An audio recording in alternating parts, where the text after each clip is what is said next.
It took 2,172 days to win the Second World War, and the 6th of June, 1944, may be the best remembered.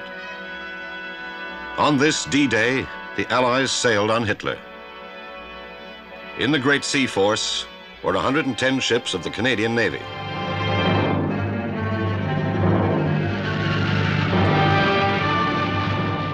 The RAF, with 33 Canadian squadrons, had worked through the night. Now the U.S. Air Force used the sky.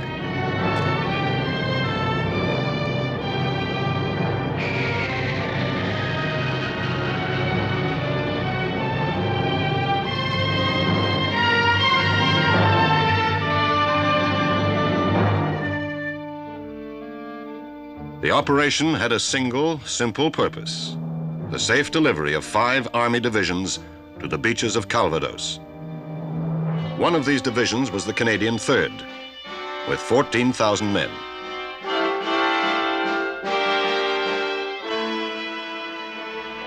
At 5:30 a.m., the naval guns were in range.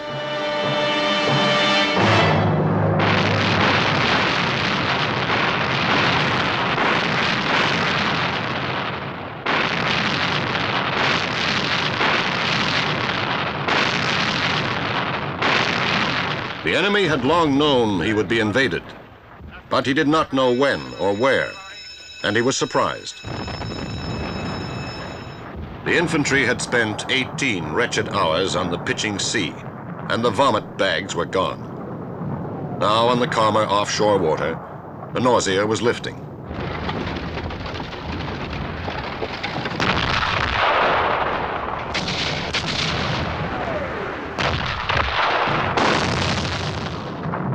Strangely, the fear was evaporating.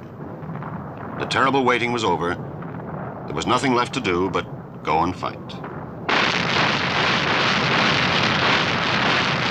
48-hour rations, a Tommy cooker, some French money, a rifle, and the last few soggy jokes.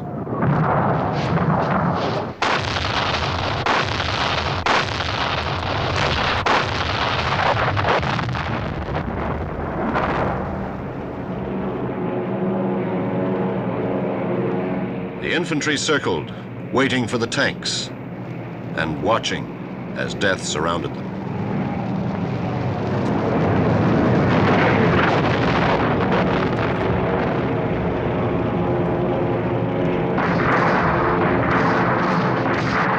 For some Allied warriors, it was a short, tragic day.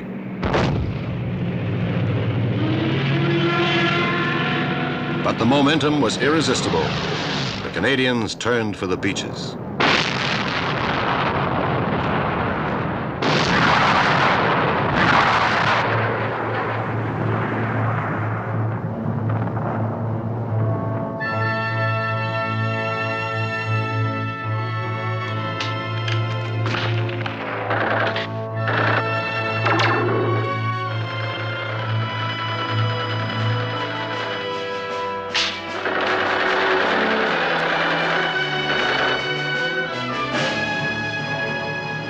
It was a few minutes to 8 in the morning.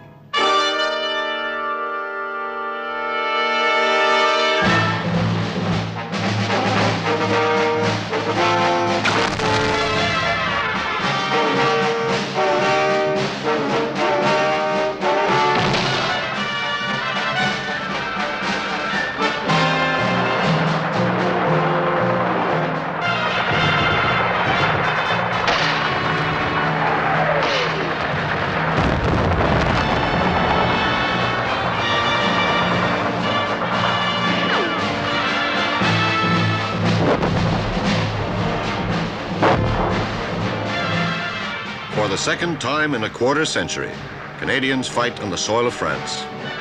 1,000 lie dead and wounded. But they have snatched a 5-mile beachhead. The day is won, the news is good. For Canadians, the news is tempered by memory of Dieppe. But by nightfall, the voice of Earl Cameron is reassuring. This is the National News Bulletin, a summary of the day's news. The dagger pointed at the heart of Berlin has been driven into the side of Nazi Europe. The first news of the mightiest military operation of all history came at 38 minutes past midnight, Eastern Daylight Time, last night, when the Germans broadcast a report that Le Havre was being bombarded. The official account is rounded out by dispatches from correspondents. They say that Canadian, American, and British troops landed on the Normandy coast in northern France. One report indicates that the Canadians may be among the troops fighting tonight at Caen, but the report isn't confirmed. The Canadians are not in Caen, but they have made the greatest Allied penetration of the day. Their beach, called Juno, is one of 5 along a 20-mile front.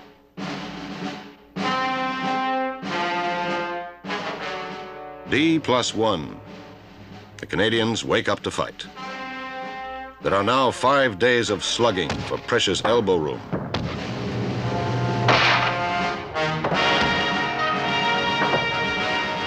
Kurt Meyer's fanatic Hitler Youth Division is stacked against them. But news from the beach is good.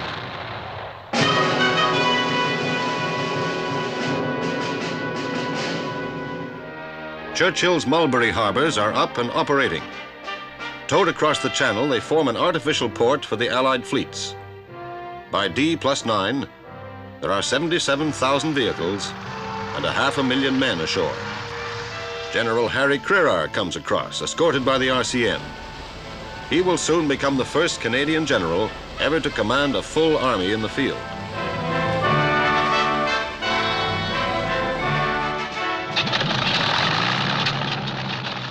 Since D+4, RCAF fighter squadrons have been operating from the windy beaches of Normandy.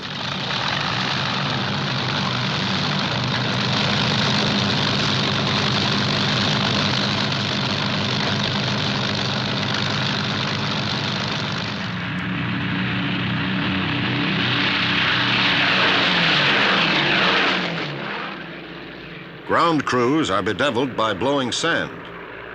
But by June 28th, they can send out 50 Spitfires to coax a reluctant Luftwaffe into the sky.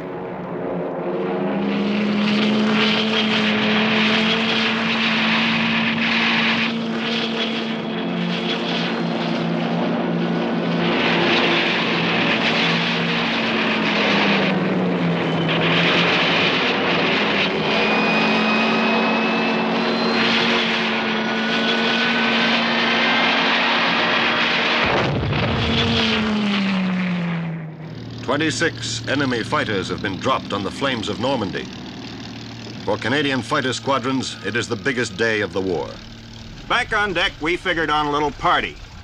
That night, by actual count, we drank 6 times to Billy Bishop, 5 times to the Vickers Aircraft Company, and we even toasted Margaret Rose. But all is not well. A channel storm splinters the spidery man-made harbors.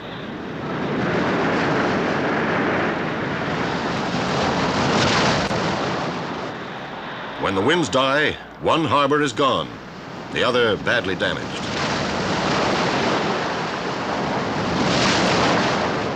Supply lines tangled at the rear, the front swelling with danger. 6 fresh panzer divisions had piled up on the British-Canadian front.